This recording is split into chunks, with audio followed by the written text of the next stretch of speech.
Pueden comenzar, ¿sí?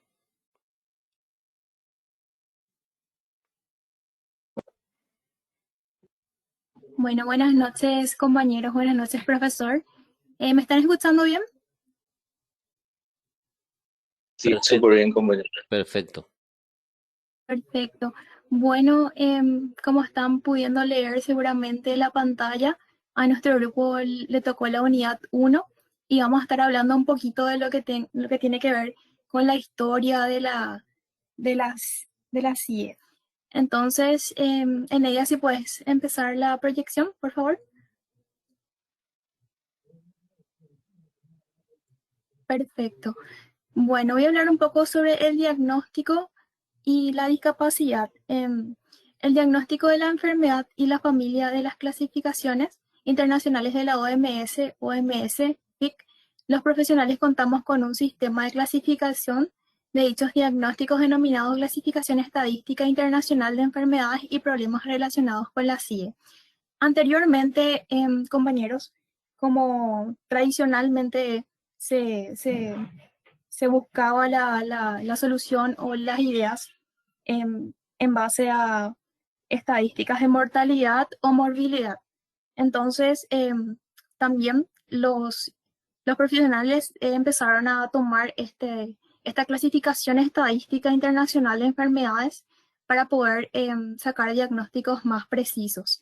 Bueno, a partir de esta clasificación de enfermedades a lo largo de los años, se han ido desarrollando una serie de aplicaciones, ¿verdad?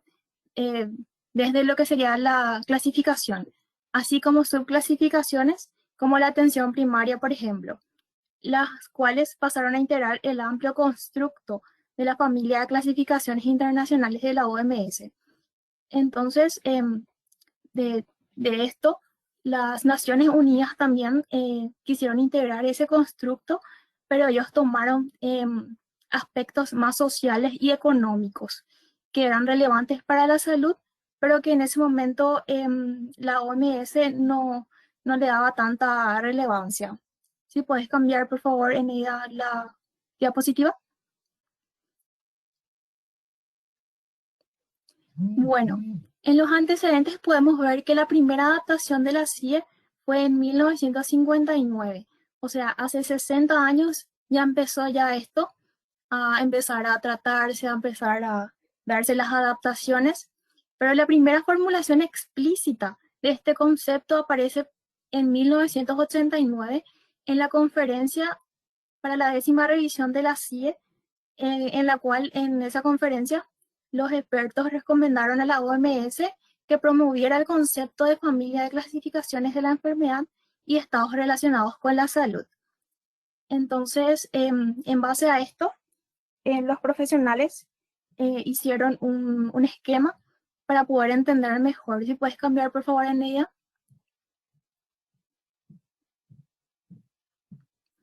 Y en base al resultado de esa clasificación, de esa conferencia, entonces se sacó este nuevo concepto de familia de clasificaciones en la OMS, en donde se pone en el lugar central, en el núcleo central a la CIE, también como apoyo que pueda tener una influencia interna o externa a la información de apoyo de la atención primaria de la salud, de las adaptaciones también de la especialidad, de las intervenciones y procedimientos y de la nomenclatura, por supuesto, de la internacional de las enfermedades NIE.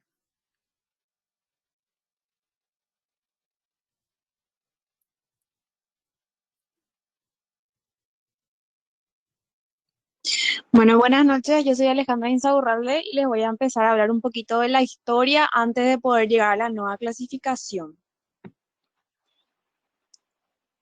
Em, Antes de comenzar a poder crear lo que es una nueva clasificación, tuvieron que hallar las fallas.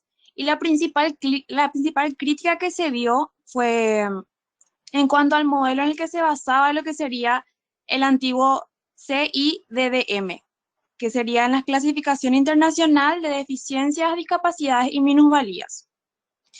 ¿Qué pasaba? Que carecía de elementos relevantes como por ejemplo aspectos sociales y contextuales. Y es por esa razón que la OMS en 1993 inició un proceso de revisión de lo que serían esas CIDDM. En ese proceso trabajaron la Red Española, la Unidad de Investigación de Psiquiatría de Cantabria y con la colaboración del Instituto de Migraciones y Servicios Sociales, la Fundación Pública Marqués de Valdecilla y la Consejería de Sanidad y Consumo del Gobierno de Cantabria. Fue en enero del 2001 que inició la 54ª Asamblea Mundial de la Salud y es en mayo de 2001 que se aprueba finalmente la clasificación, ya con el título de la CIF, ¿verdad?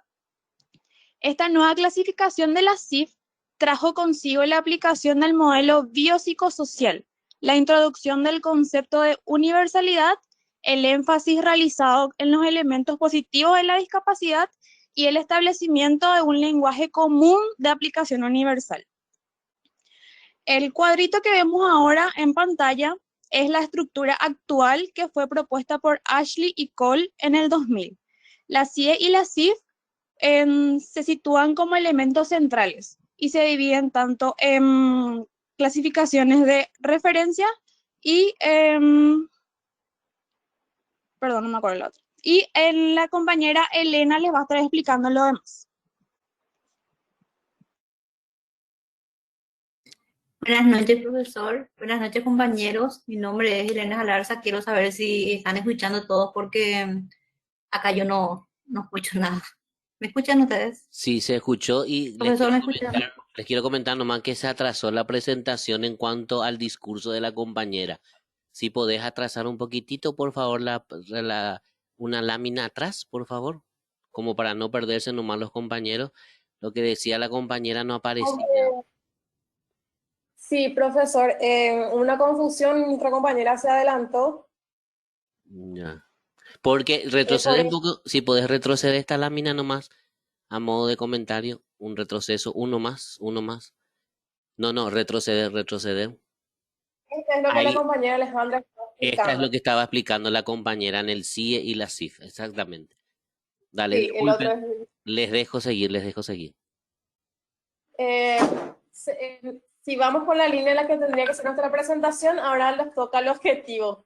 Vamos a retroceder y disculpen, compañeros, por la confusión.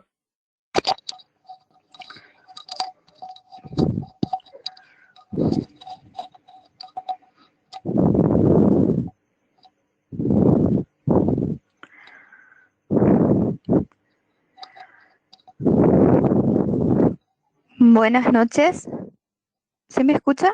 Perfecto, ¿se te escucha? ¿Tu Ok. nombre? Bueno, a mí, Laura Armoa. Me toca la parte de los objetivos de la...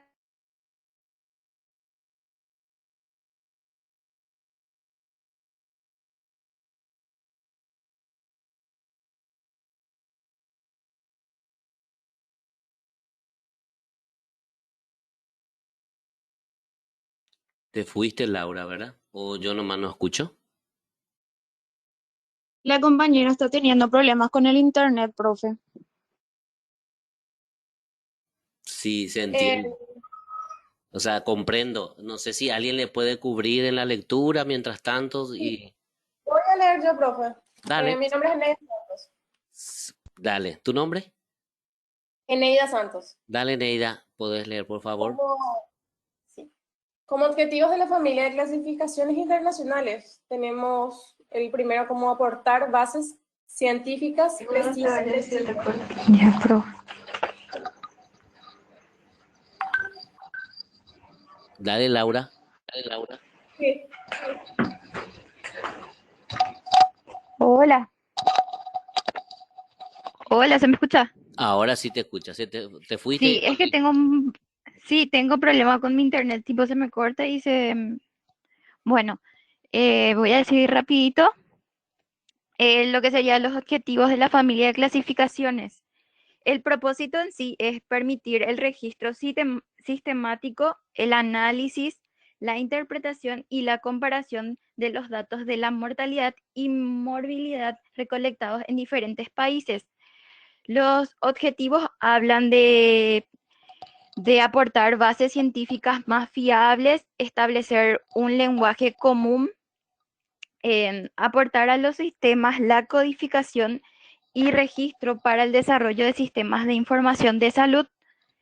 Y por último, promover la investigación y en última instancia el conocimiento en los temas de salud y en las actuaciones en salud. Y por el momento es todo lo que tengo que decir.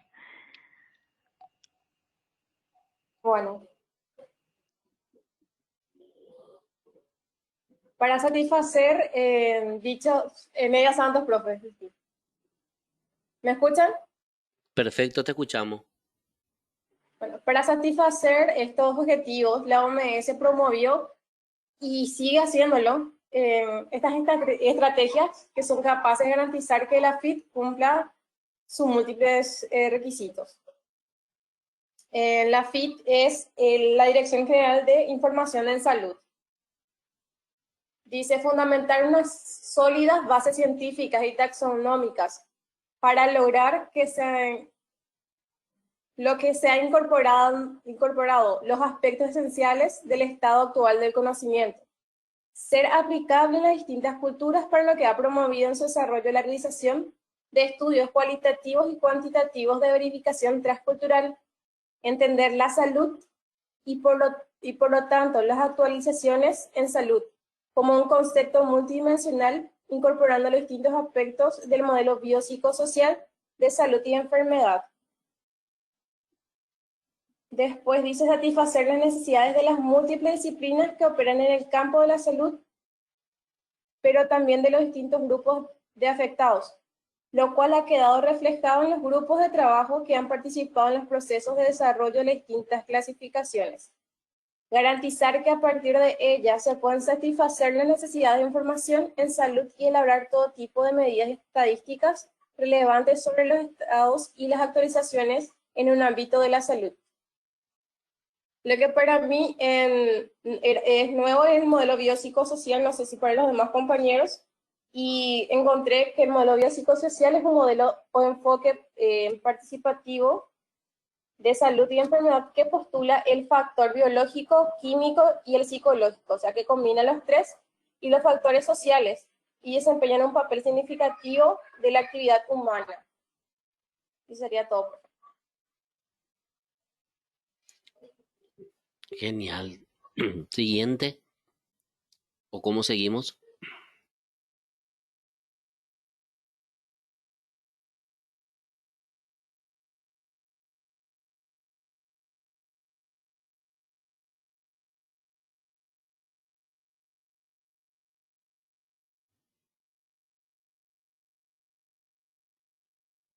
La compañera Vivi, si está. Ella tengo entendido que tenía problemas para conectarse también.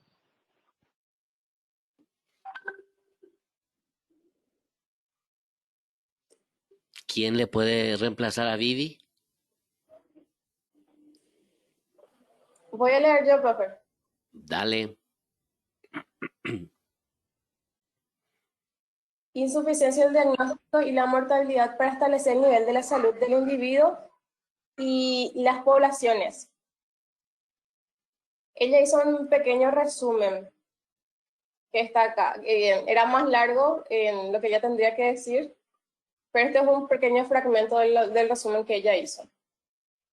Se hizo, por ende, evidente que junto con el CIE existiese un sistema de evaluación que abarcase lo relacionado con las persecuciones de las enfermedades y el funcionamiento humano.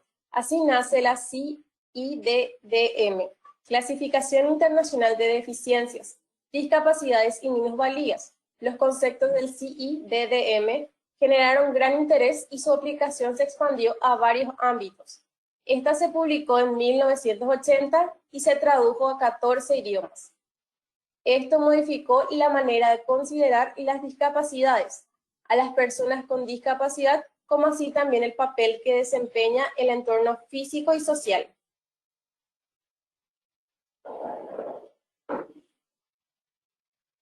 Y esta es la parte que dijo Alejandra. Y ahora le cedo la palabra a nuestra compañera Elena. Y gracias, Eneida. Bueno, buenas noches de nuevo. Y para los que se conectaron recién, bueno, yo les quiero hablar un poco de la clasificación de referencia que habla de la familia internacional de clasificaciones de la Organización Mundial de la Salud. Me gustaría un poco explicarle a los compañeros lo que significa la CIE-10. Significa la clasificación de estadística internacional de enfermedades y problemas relacionados con la salud. ¿Y por qué el 10? Porque es la 10ª edición. Esta clasificación se trata de determinar por qué la gente moría y de qué enfermedades moría. Cuando habla de mortalidad, dice que los dos profesionales de la medicina, ellos anotaron cuántas personas morían en cada año en los distintos países y en las distintas regiones. También quiero comentarles que esta clasificación se usa para todo el personal de blanco y es mundial la utilización de esta clasificación de la Organización Mundial de la Salud. Entonces, lo que promueve esta clasificación de la CIE-10 es clasificar las enfermedades según su mortalidad y morbilidad.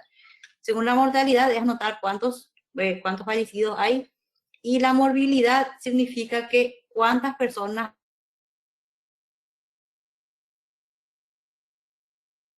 en determinado tiempo, cuántas personas en determinadas personas enfermas hay.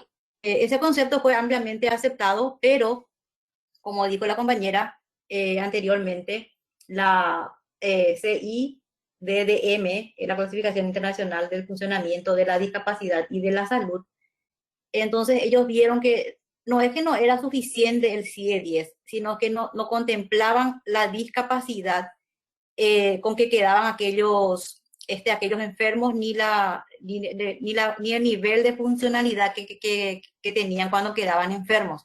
Entonces, la Asamblea Mundial de la Salud en mayo del 2001 promueve y promulga esta clasificación internacional del funcionamiento de la discapacidad y de la salud, que es la CIF. Y esa letrita F significa funcionamiento. Y estuve mirando, y creo que en la primera clase el profesor nos explicó a todos nosotros que estos son códigos de barras y letras. ¿Verdad que así, profesor? En ambas Código clasificaciones, tanto el CIE-10 alfanumérico, sí. alfanumérico, que tienen letritas y números, ¿verdad? Menos la U, porque la U significa otra cosa. Se usan todas las letras y todos los números. Bueno, entonces lo que dice la Organización Mundial de la Salud es que estas dos clasificaciones que se llaman de referencia dan lugar a las otras clasificaciones que son las derivadas y las relacionadas. Yo quiero enfocarme un poquito más en este tema de la clasificación internacional del funcionamiento de la discapacidad y de la discapacidad, porque esta clasificación se ocupa de lo que es nuestra especialidad, o sea, de lo que es nuestra materia, que es la psicología del excepcional. Y esto significa que mediante esta clasificación, los médicos, así como dijo el profesor, es un código alfanumérico, entonces ellos procuran tener todo en una base de datos para que esto sea fácil de ordenar y para que esto sea fácil de retener en el tiempo. Y con respecto a la clasificación de referencia, acá me dice un libro que incorpora como clasificaciones de referencia, eso que dije, ¿verdad? La CIE y la CIP, sobre la base de que el conjunto de ambas posibilita una recogida de información que permite describir con precisión los elementos esenciales de la salud y las actuaciones en salud. Y he visto un ejemplo de una persona que se accidenta, ¿verdad? Y dentro del CIE-10, el diagnóstico es una persona accidentada, ¿verdad? Y dentro del CIF, entonces vamos a decir, el profesional médico va a trabajar con qué funcionalidad quedó esa persona accidentada.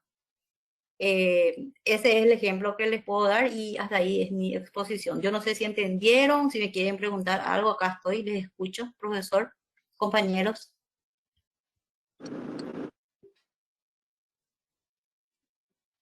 Excelente, ¿eh?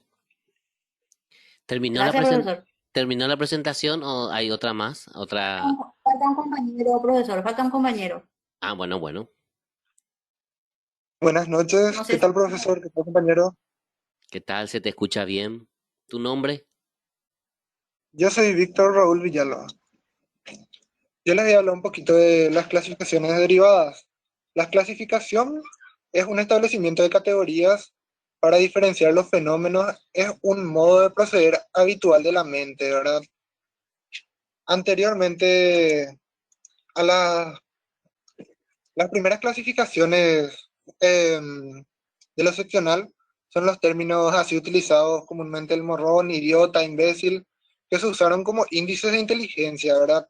Por años estas clasificaciones y términos fueron utilizados en todos lados. Después fueron introduciendo nuevas clasificaciones como discapacidad, discapacitados, retrasados. ¿Cuál es este que se utilizó mucho durante hace unos años nomás? Personas con capacidades diferentes, ¿verdad? Son términos que fueron cambiando a lo largo del tiempo. Ahora, sin embargo, se les tiene como personas antes que discapacitados. Ahora se les denomina personas discapacitadas, ¿verdad? Personas con discapacidad. Sí, ahí. Y, ¿sí? No, te escuchamos, te escuchamos, te escuchamos. Sí. em, Las clasificaciones son categorizar los conjuntos de complejos de los seres humanos que son difíciles de evaluar, ¿verdad? Es necesario, para poder identificar algunas dificultades, ver la forma de ayudar a las personas, dicen, ¿verdad? Para poder potenciar a la misma. Mucho, mucho se habla de las personas con discapacidades, ¿verdad? Siempre se les quiere etiquetar, se les etiqueta en todos lados. Personas discapacitadas, ¿verdad? Discapacitados, ciego, inválido, sordo, ¿verdad?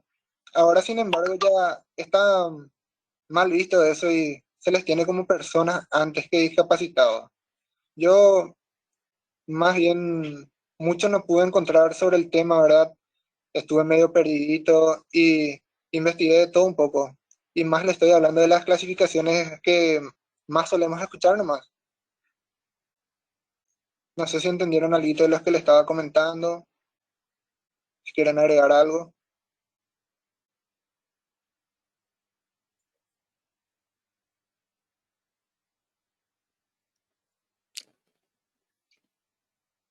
Parece que alguien no quiere agregar nada.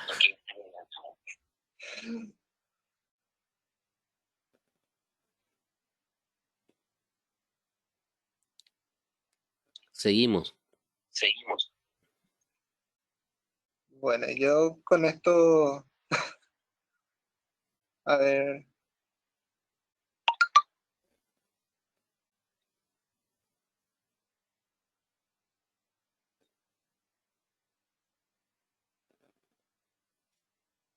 ¿Terminó el grupo? ¿La presentación? ¿Falta algo? y básicamente yo hice una mezcla de ambas clasificaciones en lo que estaba comentando, profesor. Ya. Si quieren agregar algo.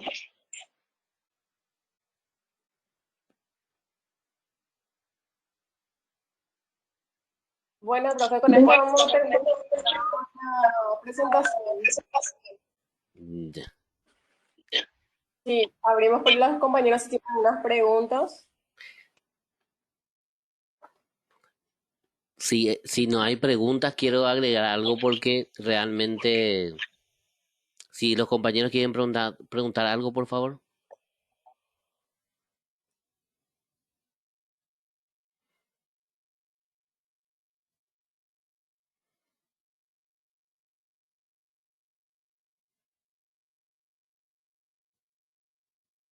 Bueno, yo agradecerles al grupo entonces, ya que no veo en el chat ni nada las preguntas, agradecerle al grupo. Veo nomás que tengo que ir cerrar con por lo menos en 3 minutos esta unidad porque no lo voy a hacer con las siguientes unidades porque hay otros grupos. Me pasaron la lista de los grupos y realmente todas las otras unidades de la CIF, ¿verdad? Tienen, diríamos, dos grupos. La unidad 2, por ejemplo, hay dos grupos que van a hacer. Pero en la lista que me pasó Verónica, en la unidad 1 no tiene otro grupo. Por eso yo quiero un poco cerrar. Profe, Sí, decime. ahí tengo hay 4 compañeros que integraron recién nuestro grupo y ellos van a tomar la unidad 7. Eso te iba a comunicar hoy. O sea, la unidad 1, diríamos, el grupo 7. Sí, se va a volver a repetir. Sí, sí. Ah, bueno. Hay integrantes nuevos. Y bueno, se va a volver a repetir entonces, genial. Entonces ahí vamos a ver un poco con más profundidad posiblemente, pero para cerrar nomás con 1 minuto, para irnos con una idea clara de esta unidad, entonces ahí voy a lanzar palabras claves de esta unidad, que es importante que nosotros manejemos en esta unidad 1 palabras claves, ¿verdad? Se pasa de un modelo biológico y el modelo biológico es la CIE. Eso está categórico, que es Clasificación Internacional de Enfermedades, modelo biológico, la enfermedad y las patologías. Y se pasa primero hay un proceso de transformación y ahí la compañera hablaba de un CIDDM.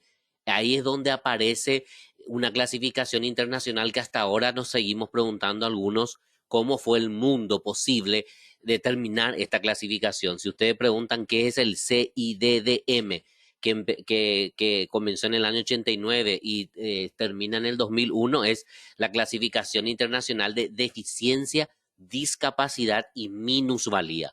O sea, el ser humano, la humanidad y la OMS determinaba a la condición del ser humano hasta el año 2001.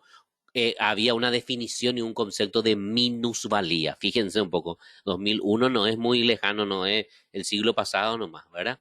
Entonces, eso sería un poco la diferencia. Y a partir de ese CIDDM aparecen entonces las críticas, se comienza a transformar el concepto y la definición hasta llegar a la CIF. Y acá hay otra palabra clave. La palabra clave de la CIF es modelo biopsicosocial, ¿verdad?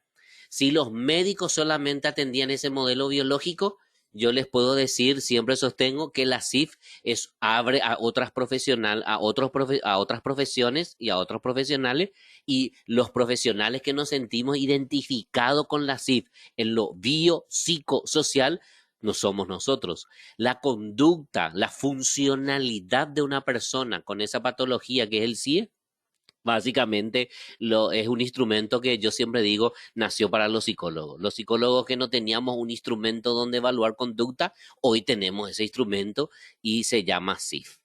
Y bueno, y entender que me encanta esta familia de las clasificaciones. Siempre la OMS habla de una estructura familiar. Y esa estructura familiar está en esta lámina que muy bien presentaron los compañeros, ¿verdad? Excelente, entonces. Pasamos al grupo 2. Quiero saber quién es la que va a presentar el grupo 2. Si puede hablar, así yo voy buscándole para darle la... Felicidades, felicidades al grupo, al esmero, a la presentación, excelente. Se esmeraron en la presentación y faltó un poquitito más de organización nomás y práctica posiblemente, pero por ser la primera vez, excelente. Ahora vamos a pasar al... Conejillo de Indias. Conejillo de Indias. Gracias, Este profe. Siempre es difícil ser el grupo 1, ¿verdad? Allá cuando estemos en el grupo 7 van a ser de taquito. Bueno, ¿me pueden... ¿Quién es la presentadora del grupo 2? Yo, profe. ¿Cómo es tú? ¿Quién sos vos? Eduardo Chaparro. Edu Chaparro, ahí, ¿verdad? Sí, señor, el mismo. Te voy a convertir en presentador y ya podés Bueno. compartir pantalla, creo. Ahí estás. Bueno.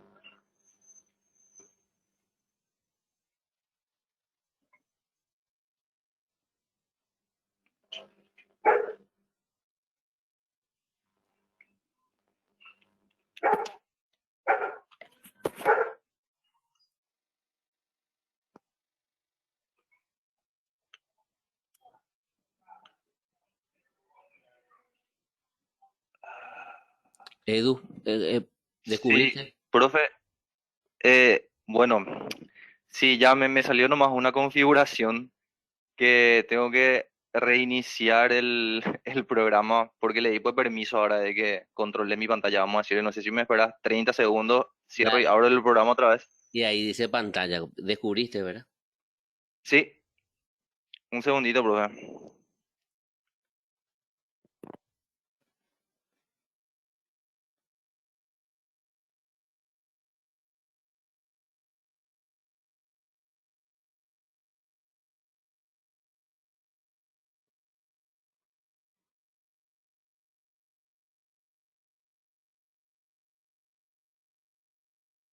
Creo que estoy de vuelta. Sí, estás vos aquí. Te escuchamos nosotros. Sí, solamente que no me está dejando compartir mi pantalla. No sé si me tenés que habilitar de vuelta, profe, como que cerré y abrí el programa. Está desactivado, lo dice. Espérame, voy a ver, ¿sí? Dale. Sí me pide que te pida autorización. ¿Y me pediste? No sé cómo se hace eso. Espérame, que desactivado lo dice acá. Te fuiste vos, ¿eh? Profe, a mí me Sí. llegó una solicitud. Sí, no, yo em, hice porque cambié nomás para volver a darle a él. Ahí, ok, a ver. No me estás permitiendo, Edu, vos. Anulaste vos algo. Y bueno, Yo te estoy no sé si autorizando. no, a mí no me deja. No sé si hay otra persona de mi grupo ahí conectada que pueda ¿Alguien del grupo que ver si puede pueda compartir. compartir la pantalla para la presentación?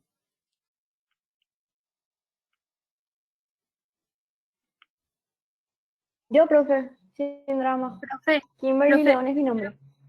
te quiero comentar algo. A mí me habilitaste para poder Sí, ya compartir. sé, pero para cambiarle nomás. Pero ahora a Kimberly le voy a dar. Esa es la Ok, por- espera. porque me sigue apareciendo. Sí, todavía. Sí. Kimberly, ahora Ok, en teoría te voy a dar para que vos puedas compartir, ¿sí? Ahí ya estás vos, Kimberly.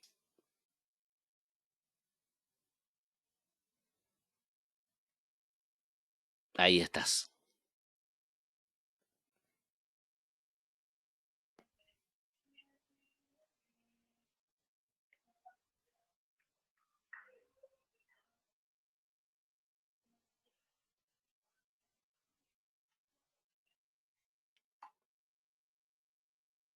Ahí pueden ver. Sí, vemos. Si Ok. querés ampliar tu... Sí, sí me aguardan un ratito, porque se Dale, me achica un poquito la pantalla, voy a ir moviendo. ahí Entonces, está, ahí estás. Cuando quieras comiencen, sí, cuando quieran.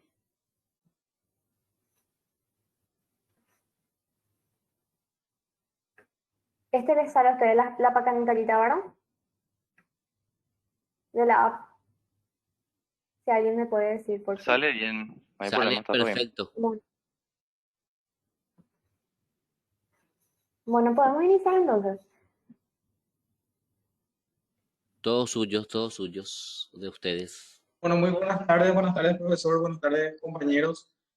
Hoy les vamos a estar presentando un poquito sobre la evolución histórica de los modelos en los cuales se fundamentaron o se fundamentan los conceptos de la discapacidad. Yo soy Elías Paredes y vamos a estar revisando paulatinamente en esta unidad 2 de la CID los cambios en la conceptualización que tuvo el concepto, valga el pleonasmo, de la discapacidad. Fue como un modelo que iba surgiendo y tenía una notable influencia en algunas acciones a lo largo de la historia, ¿verdad? Y tiene también un interés en comprender y clasificar las discapacidades para dar una respuesta en consecuencia a ese problema que se presentaba. Y para clasificar esos aspectos, vamos a estar presentándole, por ejemplo, el primer modelo que fue el modelo médico-biológico. Después va a venir el modelo social de la discapacidad, después va a ser el modelo político activista, el modelo universal, después va a venir el modelo biopsicosocial, donde se presentan muchas cosas muy interesantes, y mismo en la introducción o en el prólogo luego de la CIF se marca así una tendencia muy importante, y después van a venir los dilemas del desarrollo, ¿verdad? Todo esto esperamos que sea muy claro y por sobre todo muy provechoso y nutritivo para nosotros.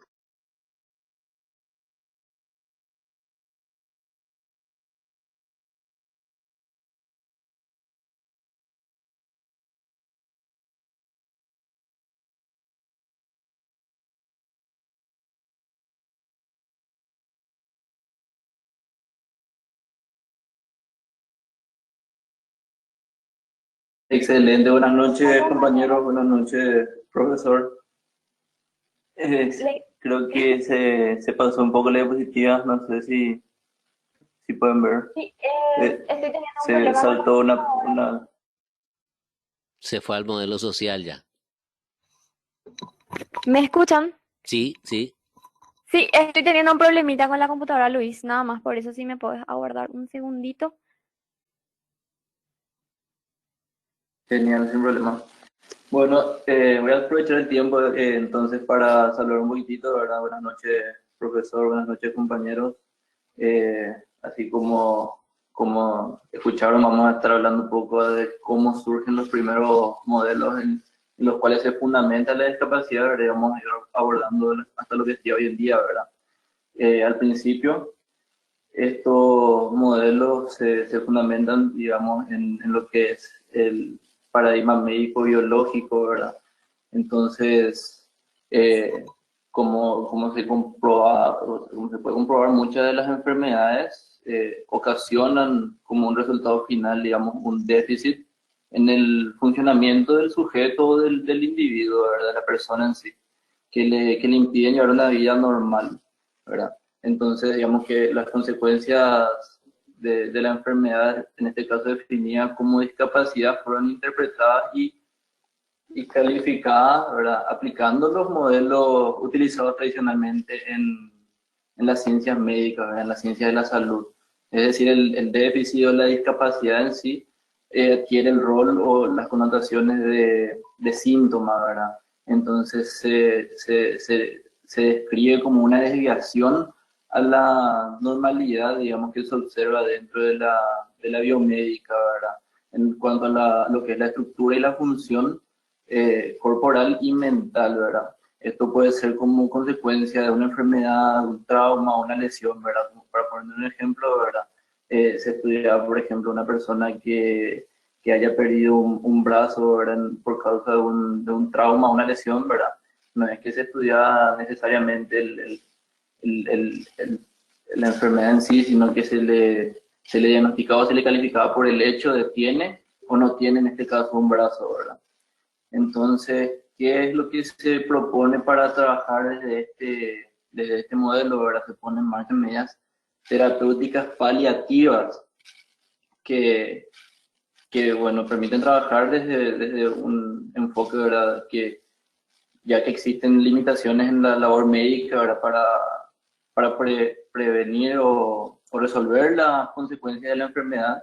Entonces, como que surgieron un interés por parte de la sociedad en cuanto a estos nuevos retos que se plantea, ¿verdad? Por parte de la discapacidad en sí. Entonces, esto hace que se desarrollen sistemas de clasificación y diferenciación, ¿verdad? Como explicaban las compañeras hace un momento, ¿verdad? Surgen los primeros modelos de lo que sería el DSM, ¿verdad? Y se lo incluye también a algunas de estas enfermedades, ¿verdad? En el CIER. Entonces, se busca, digamos, establecer una taxonomía de estas enfermedades o discapacidades, ¿verdad? Aplicando los principios que se utilizaban en la clasificación de todas las enfermedades, ¿verdad? Sin ninguna especificación eh, eh, particular, digamos, ¿verdad? Entonces, lo que se busca hacer con estas medidas terapéuticas, ¿verdad? Es la adaptación del individuo con discapacidad a las demandas y exigencias que existen en la sociedad, ¿verdad? Entonces, digamos que este modelo pudo ser realmente muy, muy útil para el desarrollo de estas técnicas, de estas medidas terapéuticas y compensadoras, ¿verdad? pero también por otro lado, ¿verdad? Contribuye también a los elementos de estigmatización, ¿verdad? Porque como dije, los, los pasos, digamos, para diagnosticar esto eran los que se aplicaban en otras enfermedades. Simplemente se veía si, de acuerdo al control médico, la persona era capaz o no era capaz, tenía o no tenía, ¿verdad? Es decir, realmente no se, eh, no se profundizaba mucho en lo que era la enfermedad o la discapacidad en sí, ¿verdad? Entonces esto genera lo que es una visión de lo que es justamente, estaba mencionando también la compañera, ¿verdad? Del retrasado, del discapacitado, ¿verdad? O sea, se genera muchos estigmas en cuanto a esto y en un intento como por tratar de paliar estas limitaciones, digamos, ¿verdad? Como que surgen constructos de lo que es justamente la estigmatización, la marginación, la desviación, ¿verdad? Y esto ofrece una visión más amplia acerca de lo que es la discapacidad, ¿verdad? Como una realidad que tiene una repercusión en la conducta del individuo, ¿verdad? Es ahí donde surge, por ejemplo, el concepto de conducta de enfermedad, por ejemplo, que desarrolla Pearson. O sea, se trata de, digamos, complementar el modelo biológico con un aspecto un poco más social, aunque esto no incluye, ¿verdad? Los factores que van a ser mencionados más adelante por los compañeros, ¿verdad? Para lo que serían los modelos sociales. Así que vamos a avanzar al modelo social, que es el siguiente modelo que surge.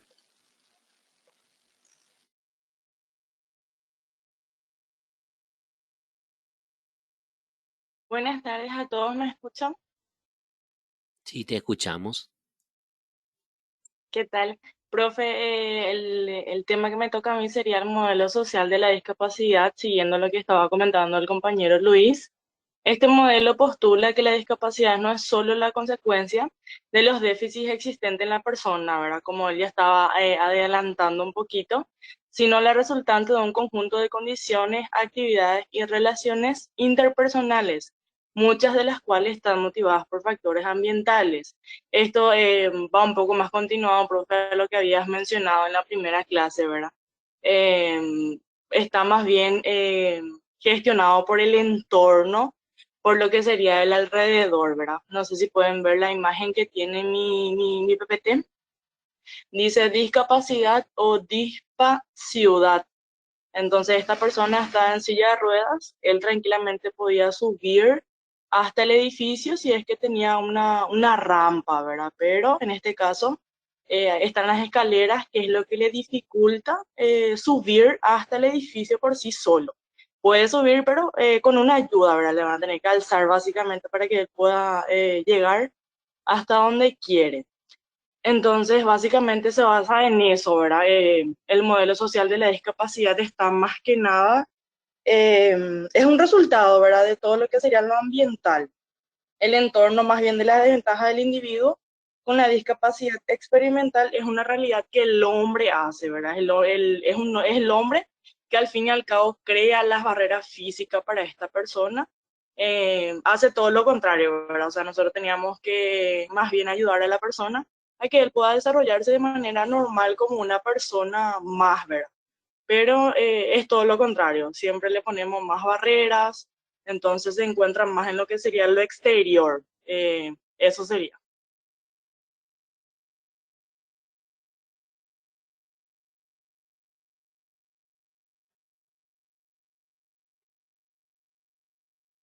Excelente. ¿Cómo seguimos?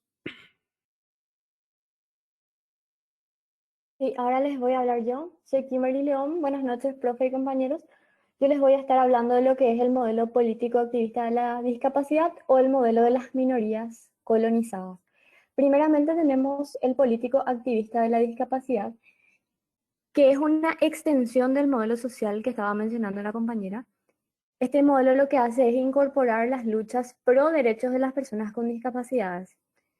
Los activistas que defienden este modelo defienden que las limitaciones con las que se enfrentan las personas con discapacidades en términos ya sea de educación, empleo, transporte, alojamiento, no son en realidad la consecuencia de su problema médico, de la discapacidad en sí, sino la resultante de las actitudes de la población y del abandono sociopolítico en el que se encuentran. Así como estaba mencionando la compañera Araceli, somos nosotros como sociedad los que limitamos o hacemos la discapacidad, ¿verdad? Bueno, entonces vemos por lo tanto cómo la teoría social de la discapacidad y el activismo político están en gran medida relacionados. Por ejemplo, el hecho de que una persona en una silla de ruedas no pueda ir a trabajar por sus propios medios, ¿verdad? Ya sea porque no cuente con un transporte propio, ¿verdad? Con el que le sea accesible, porque no existan los elementos facilitadores de movilidad en el entorno, sería explicado no como la resultante de las características de la persona, sino como la consecuencia de una inadecuada respuesta de la sociedad. Entonces, desde esta perspectiva, el defensor del modelo social y el activista político lo que harían es localizar el problema no en la falta de movilidad generada por la discapacidad de la persona, sino en la incapacidad de nosotros como sociedad para dar respuesta a esas necesidades que pueden ocurrir. Bueno, segundo, tenemos el modelo que es de las minorías colonizadas. Esta es otra extensión del modelo social. Este modelo lo que hace es equiparar al colectivo de los discapacitados con un colectivo colonizado por una cultura dominante que sería la médica. Bueno, esa cultura dominante, la médica, lo que hace es imponer sus criterios y definir las situaciones de discapacidad y cuáles son las necesidades que surgen a partir de eso. Partiendo para ello de la premisa de que la persona con discapacidad es incapaz para autodefinirse y autorregularse.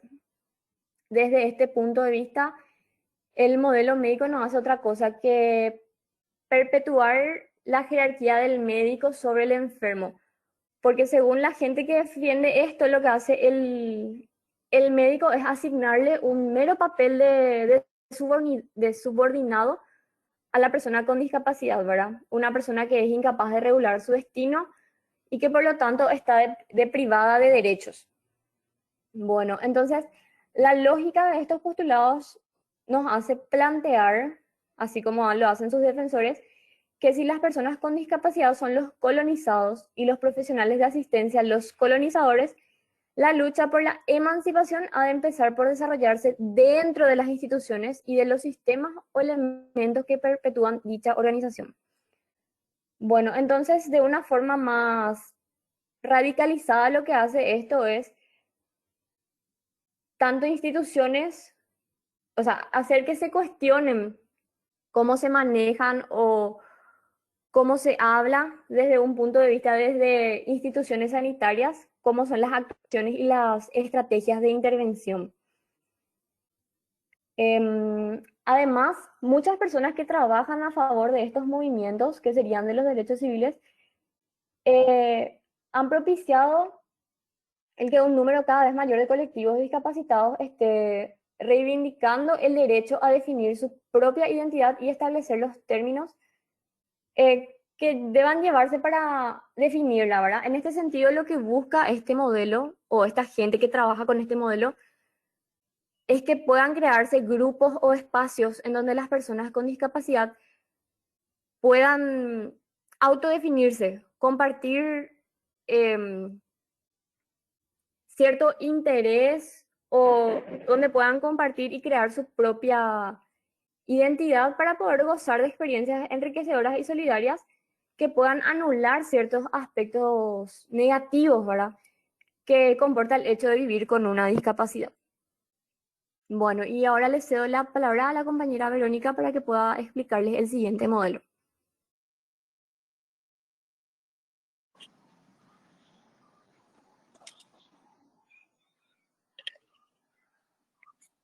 Bueno, buenas noches compañeros, buenas noches profe. Yo estaba hablando acerca del modelo universal de la discapacidad. Sola en su libro menciona una necesaria universalización de una política de discapacidad, que la postura que debemos plantearnos ante la discapacidad no es la de la lucha desde una perspectiva de minorías colonizadas, en búsqueda de sus derechos y en favor de superar la discriminación, sino la de plantear que la discapacidad es un hecho universal.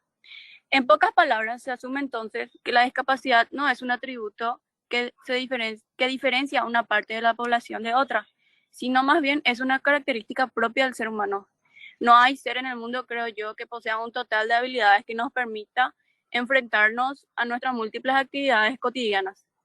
El propio concepto de incapacidad nosotros lo contextualizamos de una manera muy errónea. Tendemos a llamar muchas veces incapaz a una persona ciega, a una persona en silla de ruedas, a una persona sordomuda, siendo que en ocasiones, ellos son mucho más capaces que nosotros, entre comillas, las personas sanas. Todos somos incapaces en algún momento, en alguna actividad que se nos presenta en el día a día. Esta visión está siendo promovida con más insistencia en aquellos países que se encuentran en un nivel más avanzado de desarrollo en esta área. Hoy en día se está tratando de romper esa estigmatización o discriminación hacia las personas con discapacidades, pero nosotros como a nivel país estamos lejos de esa posibilidad, porque creo yo que el poder nos está cegando y estamos dejando de lado a las personas discapacitadas. Y eso, compañeros, no sé si Eduardo ya apareció. Nunca me fui. Estoy. Lo siento. Te cedo la palabra.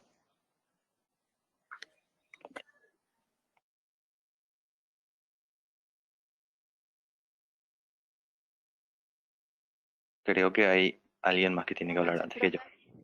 Compañeros, no sé si se escucha. Hola. Sí, te escuchamos. ¿Tu Sí. nombre? Bueno. Andrea Benítez. Ya. Bueno, yo les voy a hablar del modelo biopsicosocial de la discapacidad. Este sería un modelo más integrador, o sea, comprende una visión integradora porque se complementa a los demás modelos anteriores que estuvimos viendo. Y esto permite explicar de manera más satisfactoria la discapacidad. Este modelo permite establecer un lazo entre los niveles que sustentan la discapacidad y desarrollar políticas y actuaciones para incidir de manera equilibrada sobre cada nivel, que serían los niveles biológico, el nivel personal y el nivel social de la persona. También facilita el establecimiento de una diferenciación entre los distintos componentes de la discapacidad. Tiene también una cabida la lucha por superar la marginación y estigmatización y por garantizar la igualdad, potenciar los aspectos comunes y minimizar las diferencias. La diferenciación puede ser, por ejemplo, entre las deficiencias, las actividades personales y la participación en la sociedad de cada persona. Y de esa manera se tienen claras cuáles son las actuaciones requeridas.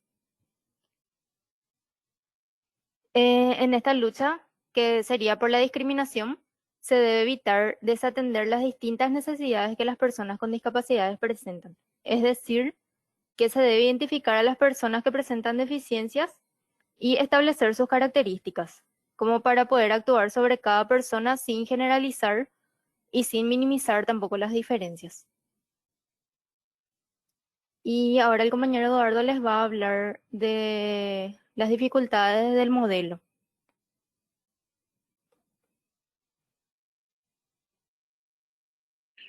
Bueno, buenas noches, profe y compañeros. Yo soy Eduardo Chaparro. A partir de todo lo que escuchamos anteriormente, podemos deducir de que el concepto de discapacidad es un concepto muy complejo que tiene muchas facetas.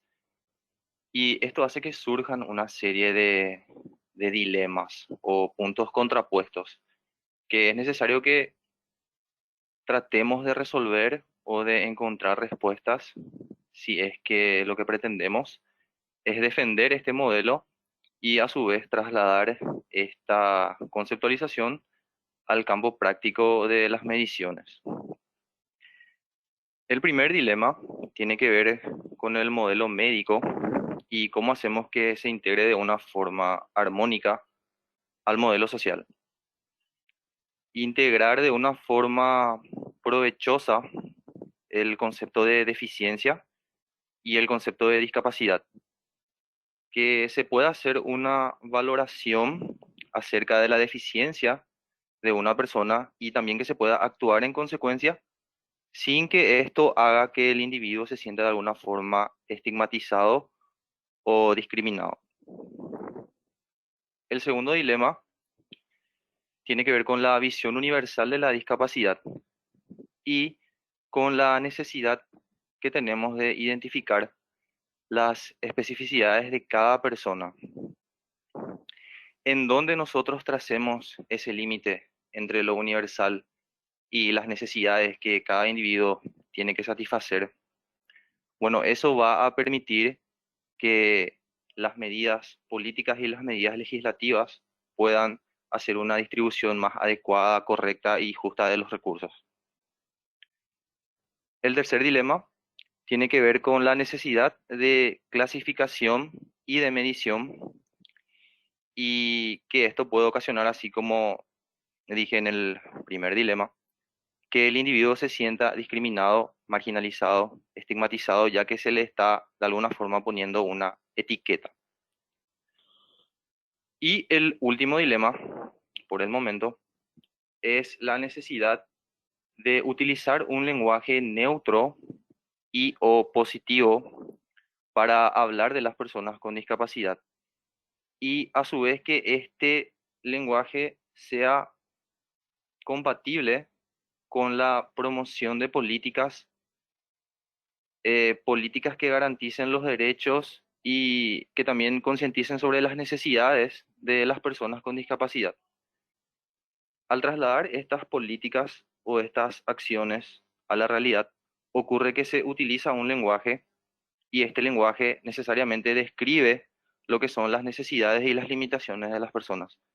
Entonces lo que puede ocurrir es que el lenguaje se cargue de elementos negativos y que al final termine utilizándose de una forma peyorativa o despectiva.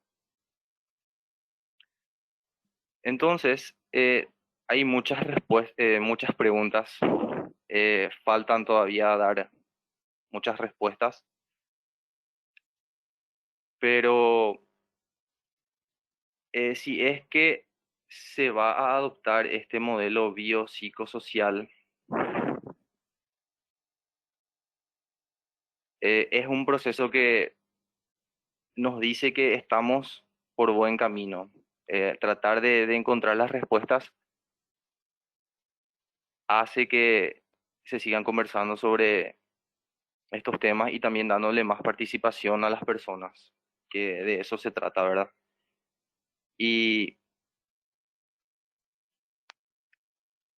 al tratar de integrar todas estas distintas visiones, al tratar el modelo biopsicosocial, cuando este modelo trata de constituirse en algo holístico, al ver la discapacidad como un todo,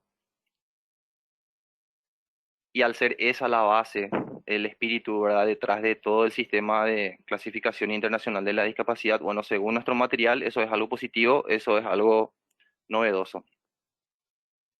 Y eso es todo de nuestra parte. Muchas gracias.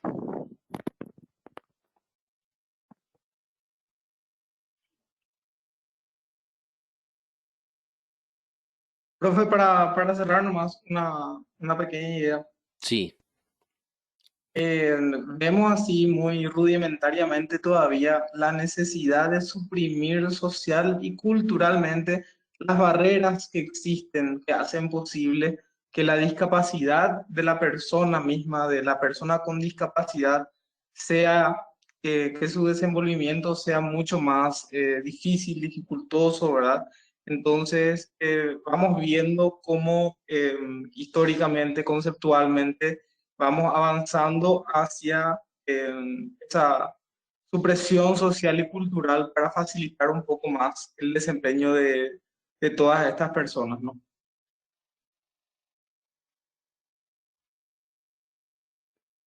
genial, genial. ¿Terminaron? Sí, profe, terminamos. Sí, profe.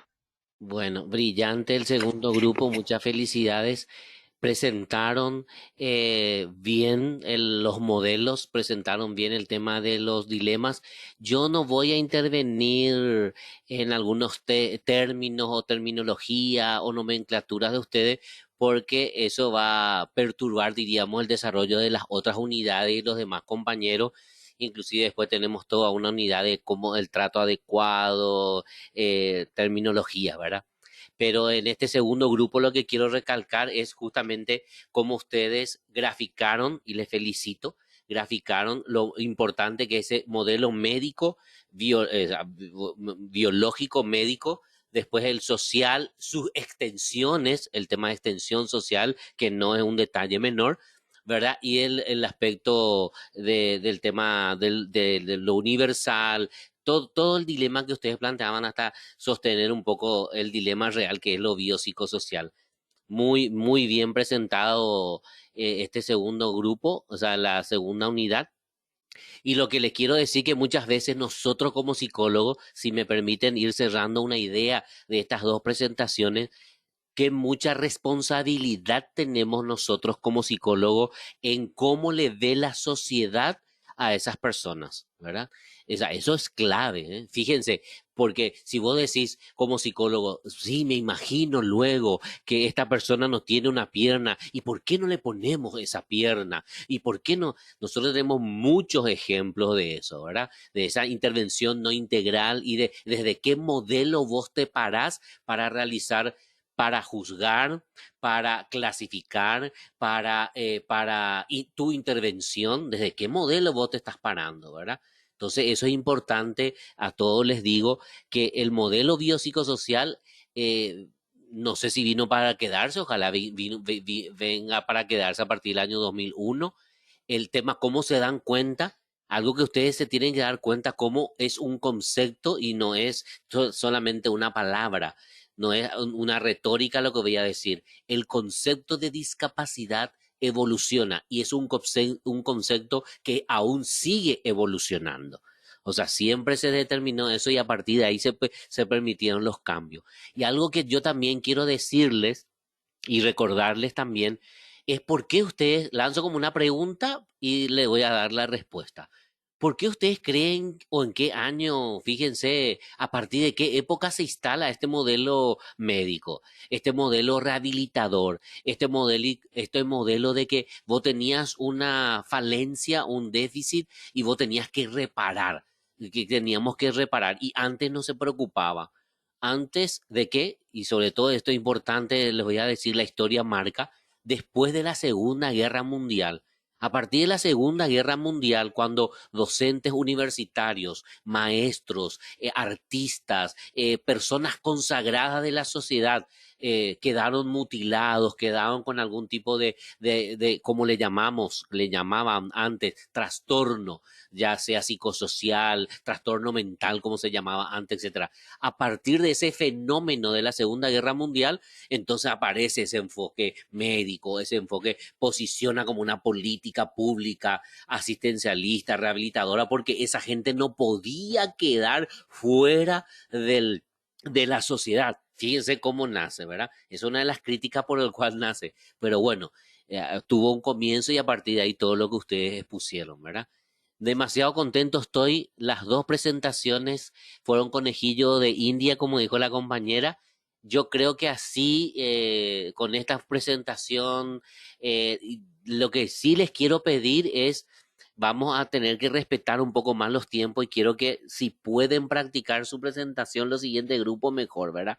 Calculen que son casi 7 cada miembro de grupo, entonces un máximo de 3 a 4 minutos de la intervención por alumno, por compañero, diríamos, ¿verdad? Y después también les quiero pedir a los demás que por lo menos 2 o 3 compañeros también hagan las preguntas. Estamos en un ambiente académico, ustedes ya están en cuarto, están terminando. Yo les cuento una mala noticia, es que el tema discapacidad, después de esta materia ya no tocan más. Ustedes después ya tocan otras materias en el quinto y después ya nos vemos en el campo, en el terreno, en el trabajo. Entonces quiero que aprovechen este curso, todo lo que tienen. O sea, esto es academia, gente. Por eso les decía, y sobre todo en este formato, hoy no es examen, no es una cuestión de que tenemos que ponernos nerviosos, es capacitarnos, es formarnos, hoy en la academia nos podemos equivocar en la universidad, pero después ya le van a destrozar afuera, ¿verdad? Entonces, cualquier duda, no entendí esto, le dicen al compañero, ¿por qué decís esto, compañero, etcétera? Les planteo ese gran debate. Entonces, hacemos como metodología unos 20 minutos, 25 minutos de la presentación, 3 minutos como cada uno, y después 2 o 3 o 4 preguntas de los compañeros. Y yo voy a ir cerrando un poco en la medida que vayan cerrando las unidades. Viste que hay otra, 1 y 2 se vuelven a presentar. Cuando termine la unidad 2, el siguiente grupo, ya vamos a hacer como un resumen. Yo voy a tirar también en la plataforma. Primero voy a tirar esta grabación y después también tiro palabras clave que no tenemos que olvidarnos, algunos pensamientos para que ustedes puedan leer. Podemos armar un foro y voy a armar un foro de vuelta y todo para que podamos seguir debatiendo, ¿verdad? Entonces, por hoy creo que terminamos respetando el tiempo y les quiero agradecer a los dos grupos por el compromiso. Se notó muchísimo. Estoy muy contento y orgulloso de ustedes por el compromiso que pusieron y la responsabilidad en presentar así. Un fuerte abrazo y gracias. Gracias a usted también, profesor. Gracias, profesor. Gracias. Gracias, profe. Buenas noches. Gracias, buenas noches. Hasta luego, profe.